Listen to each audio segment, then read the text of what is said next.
This presentation is controversial and may offend some audiences. Viewer discretion is advised.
HIV/AIDS is still a growing concern in the United States and internationally. There are roughly 34 million people living with this disease worldwide. In the United States alone, there are more than 1.1 million people living with HIV/AIDS. Of those people, 1 in 6, or 15.8%, do not know that they have contracted this disease. A lot of people think they understand HIV and how it works and other facts on AIDS. Did you know that HIV can be contracted through saliva? Or you can get it from a toilet seat. HIV-infected people are promiscuous. They can have as much unprotected sex with another HIV-infected person as they want, and it will not harm them whatsoever. HIV is also a gay disease. Well, are these facts or are these fallacies? We will dive in and study this, and hopefully all the questions that you have will be answered. What is HIV? HIV stands for Human Immunodeficiency Virus. HIV is spread through bodily fluids. Though our body has this thing called an immune system which fights off disease and infections, HIV cannot be rid from the body. HIV affects specific immune cells known as CD4 cells or T cells. Over time, this HIV virus will break down and destroy your immune system where you can no longer fight off this virus. Once you hit this stage, you have entered into a stage called AIDS, or Acquired Immune Deficiency Syndrome. If you think about it, our immune system is like armor. Once the HIV enters the body, it starts chipping away at this armor to weaken it. Once the armor is gone, that is when you enter into the stage called AIDS, and a person is deemed to have AIDS. AIDS is deemed to be present in a person when that person's T cells numbers drop below a certain point, or if the individual starts experiencing opportunistic infections, which are simply just infections that are not normally life-threatening in a normal, healthy person. More times than not, it is the infection that results in a death of a person, not the virus itself. Roughly, if someone does not seek treatment for HIV, it takes about 8 to 10 years for HIV to progress into AIDS. HIV is contracted in a few different ways. The way HIV is transmitted is through blood, semen, precum, vaginal fluid, and breast milk. In order for one person to transmit this virus to another person, it must enter the other person's bloodstream. Unprotected anal and vaginal sex, as well as sharing of needles, are the most common ways of transmitting HIV to another person. There are ways to prevent the virus from being transmitted from one person to another. These include abstaining from sex, getting tested together, using clean needles, and using condom. These are the most effective ways of preventing the HIV transmission. Transmission through breastfeeding or delivery can be prevented with prenatal care. With the right tools and the knowledge, one can greatly reduce the risk of contraction. If you are worried about contracting HIV, there are warning signs.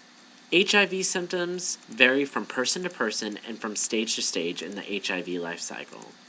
In the early stages, most people do not recognize or know that they have contracted the HIV virus. Some people, however, will develop a brief flu-like illness 2 to 6 weeks after being infected. Because these symptoms are so close to the flu and cold, they often go ignored. In the early stages, HIV can go unnoticed clinically for 8 to 9 years. The early stages of HIV ends with mild infections and chronic conditions such as diarrhea, fever, weight loss, or shortness of breath. Most people do not have symptoms in the early stages. In the late stages of HIV, serious symptoms appear. Fatigue, whether unexplained or persistent, soaking night sweats, 100+ degree fever for a few weeks, shaking chills, the swelling of lymph nodes for a prolonged period of time, chronic headaches, and diarrhea are also signals that you have entered into the late stages of HIV. From this stage, it is said that you have entered into AIDS, or acquired immunodeficiency syndrome. This is known by being susceptible to opportunistic infections. There is only one way to know for sure whether you have contracted HIV/AIDS, and that is getting tested. There are several ways and places to get tested. You can go to your primary care physician, an infectious disease specialist. You may do it at home if you so choose. You can also go to a local clinic or health department. If you do choose a local health clinic or department, you have two options for testing. The first one is a confidential test. If you pop positive and you do a confidential test, the physician is required to inform you of your results and also inform the local state health department as well, and you go into the system. However, nobody else is allowed to know from that physician that you have popped positive. If you are not comfortable with that, you can also do testing that is anonymous.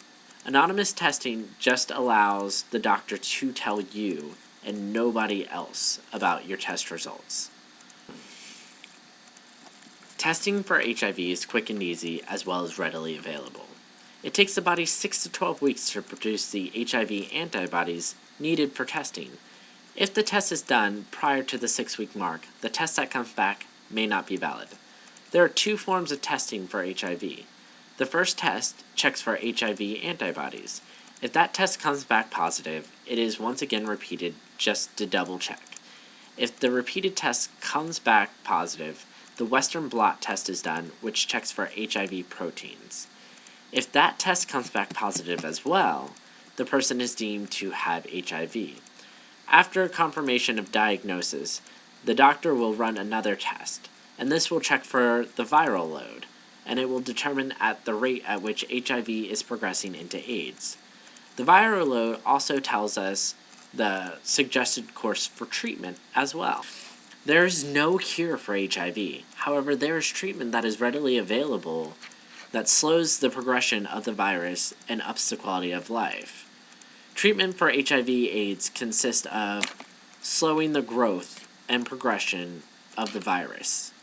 This is done through using highly active retroviral therapy drugs, or HAART for short. HAART is a combination of 3 drugs. With these drugs, doctors now note that HIV/AIDS patients can live longer and live highly productive lives. The other treatments consist of antiretroviral drugs and fusion inhibitors. The antiretroviral drugs slow down the growth of the HIV virus, while the fusion inhibitors stop the reproduction. It accomplishes this by stopping the membrane from fusing with the membrane of the CD4 lymphocytes. However, these advances in treatments, doctors have also noticed that these same patients are more prone to things like liver failure, lung cancer, diabetes, rectal cancer, and severe depressions.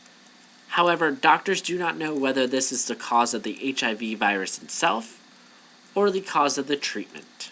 With HIV, it does not discriminate against race, gender, sexuality, or age. Everyone is susceptible to contracting HIV. However, there are certain behaviors that raise your risk level of contracting. The top behaviors are vaginal and anal penetration without condoms. The other two main behaviors are substance use and oral sex. When it comes to anal penetration, it is the leading cause among the LBG community. As of 2010, 63% of all new infections among men was anal sex. However, women are greatly affected as well. As of 2010, 1 in 4 people who were diagnosed in the U.S. were women. Women in 2010 accounted for 20% of new HIV infections. Of those 20%, 84% of them were heterosexuals. When it comes to oral sex, the riskiest behavior is performing fellatio on an HIV-infected man with ejaculation. HIV can be transmitted through fellatio, which is the oral stimulation of the penis, cunnilingus, which is the oral stimulation of the vagina, and analingus, the oral stimulation of the anus. These pose very little risk. However, with the lowest risks there, the risks still exist, which cause for concern.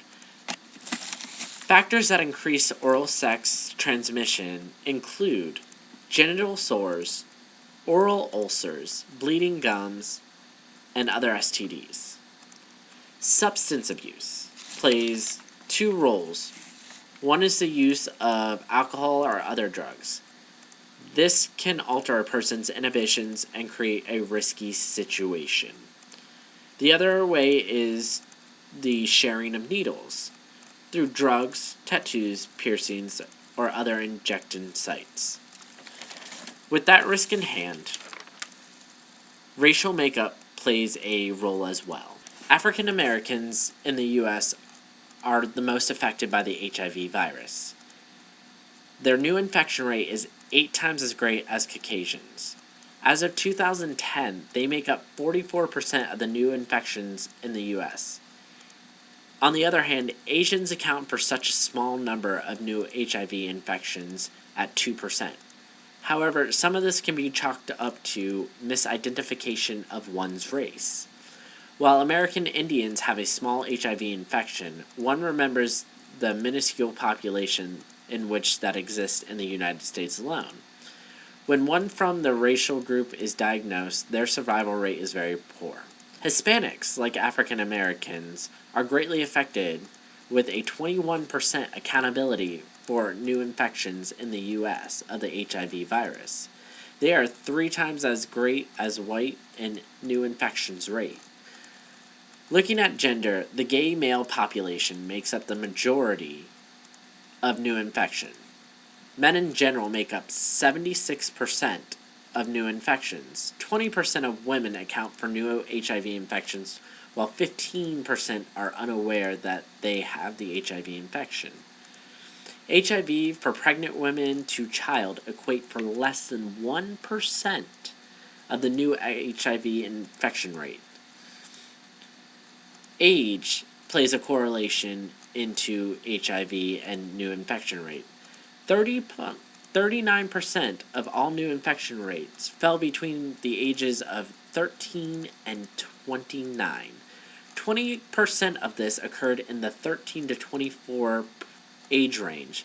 The elderly, 55 and older, account for 19% of the HIV infections. The final subgroup includes incarceration, occupation, economic disadvantages, inter-workplace transmission, and sex workers. The U.S. has the highest number rate for incarcerations at over 2 million. In fact, at the end of 2010, 1 in 7 of those incarcerated passed through the correctional facilities with HIV. From an occupational standpoint, 60 cases of transmission in the healthcare position has ever occurred. As of 2010, only 57 documented cases of transmission were noted and 143 possible transmissions existed. However, transmission in the occupational health profession has not occurred since 1999. The economically disadvantaged has shown the greatest infection rates in impoverished urban areas. With sex worker, few studies have actually been done, but with known facts, people who engage in sexual activities for income, employment, food, drugs, or shelter pose a great risk of contraction. HIV does not care whether you are young or old or what you are. It can happen to anyone, anywhere, anytime, given the right conditions and circumstances. But HIV wasn't always studied or known. The origin of HIV has been in debate for many, many years. However, there are commonalities among researchers of where HIV started.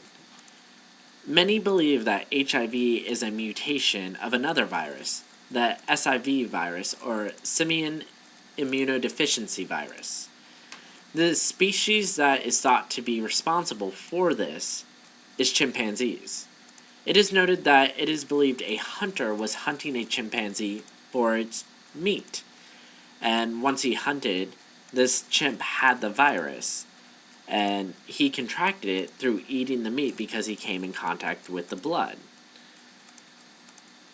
HIV slowly spread from Africa into other regions.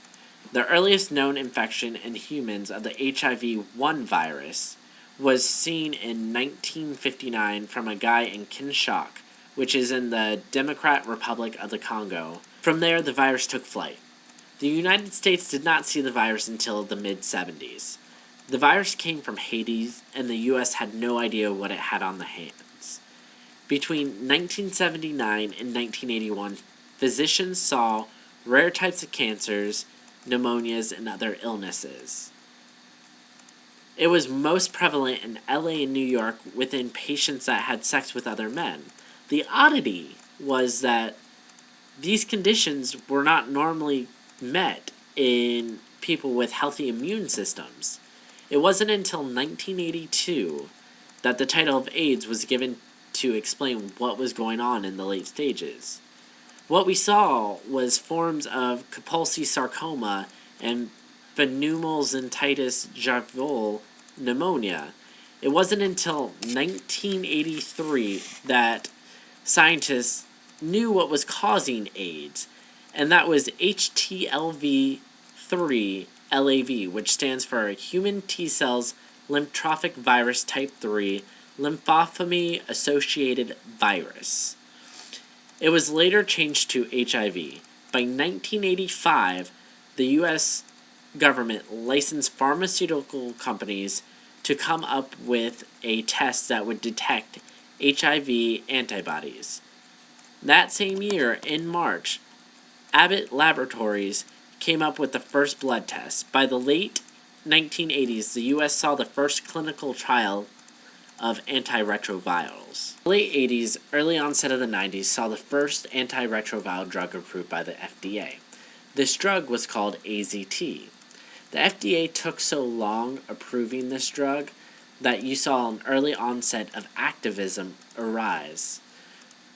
With the FDA's slow-moving process, thousands of ACT UP demonstrators marched onto the headquarters in Maryland.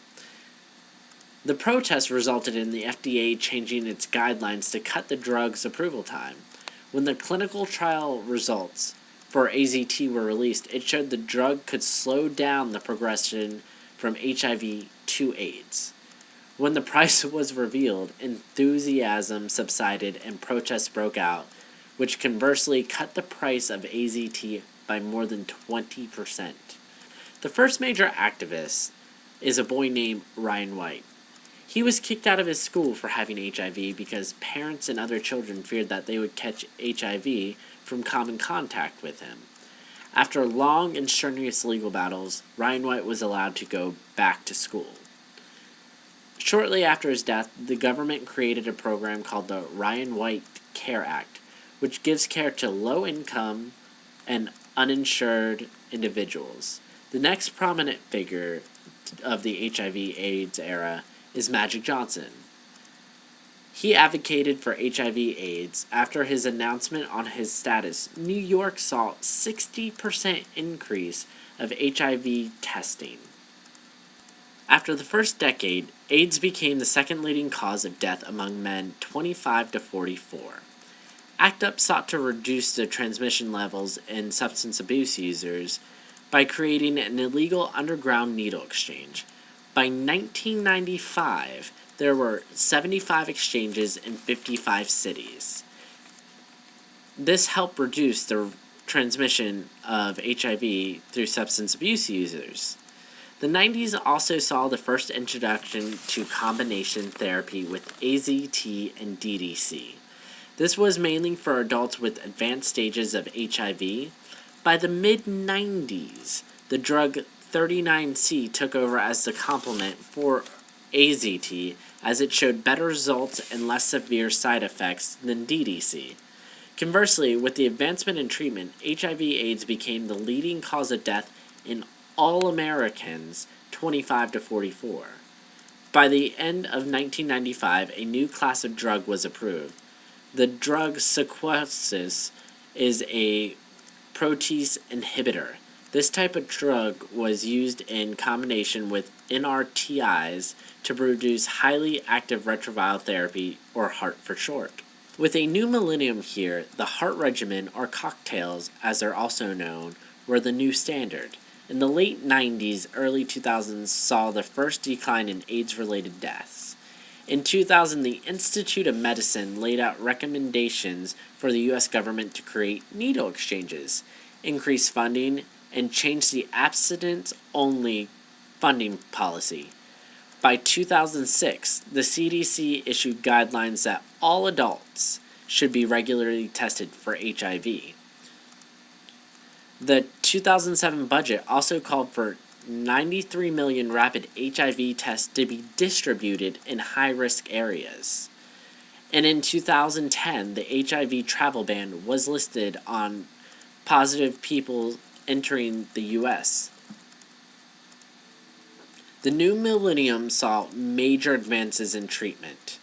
New drugs such as Infutra, Camavir, Viramune, Stribilt, and Atripla were introduced. Atripla became the first single-pill regimen in 2006. By the mid-2000s, HART was replaced with a single-pill once-a-day cocktail and was known as ART, antiretroviral therapy.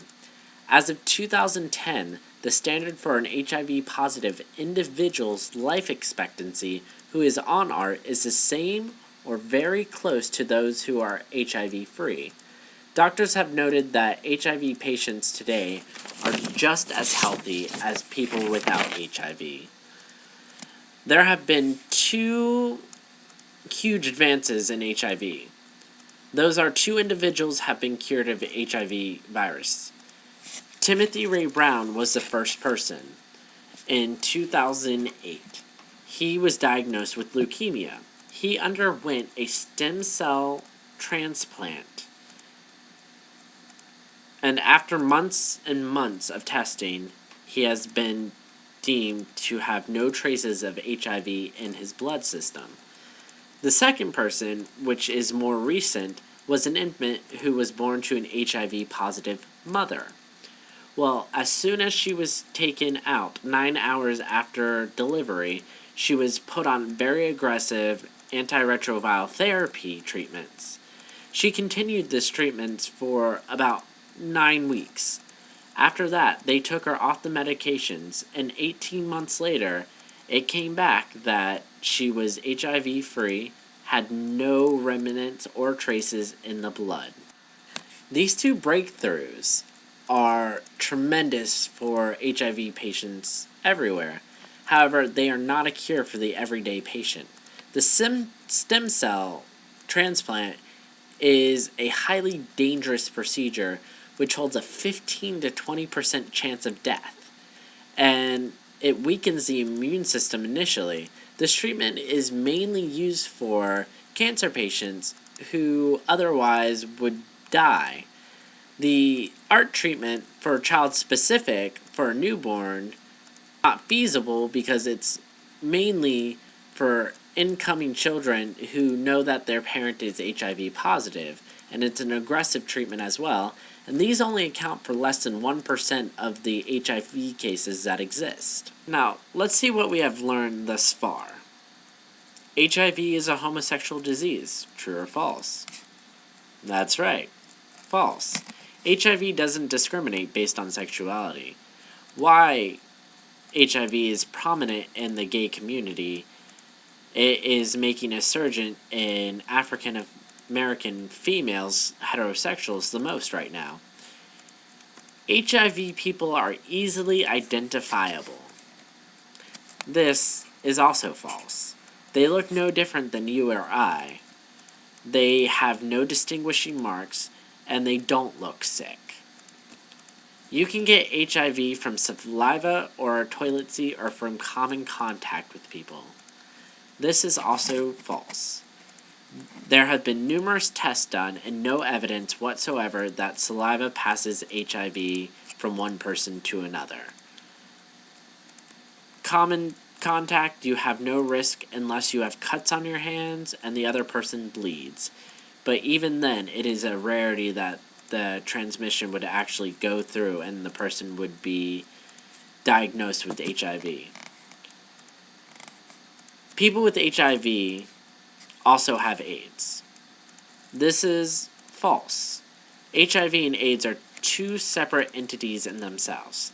HIV is the early onset. AIDS is the progression from HIV into later stages once your immune system has been shot and deteriorated to almost nothing. People die from AIDS. This is misleading to false, and for this reason. AIDS destroys your immune system. It opens you up to opportunistic infections, which ultimately are the main things that do kill you. If anything, if it was a murder trial, AIDS would just be an accomplice in the murder. It wouldn't actually have pulled the trigger. So, why this statement is currently false, I would say it's more misleading than anything, because AIDS doesn't actually kill a person, it just sets you up to die. People with HIV are promiscuous and are able to have sex with other infected people without using any type of protection, and they would be perfectly fine. This statement is also false. HIV is just like any other common virus. It can mutate. So when two people have unprotected sex that are both infected, you run the risk of contracting their strain and their mutations and creating something called a super strain, which comes drug resistant, and your antiretroviral therapy will no longer help you suppress the progression into AIDS. In conclusion, HIV is a life-threatening disease caused by the human immunodeficiency virus. It's harder for the body to fight infections, and anyone can get it. No one is immune to it, and the most common ways to contract HIV are through unprotected sex and sharing needles or syringes. While there are advances, there is no cure for HIV. HIV today is still a huge issue and an expensive one at that. A 30-day supply of the antiretroviral drug Stribild retails for roughly $28,500 without insurance. With these advances and treatments available, HIV seems to be a treatable disease, but yet there is no cure. With detriments, this should be looked at as a global epidemic with far-reaching capabilities, and the only way to prevent HIV for sure is to abstain from sex. But there are many other options to protect yourself. Always use a condom, know your partner's status, get tested regularly, and use clean needles. While we search for a cure, just remember, silence is actually the serial killer in this all.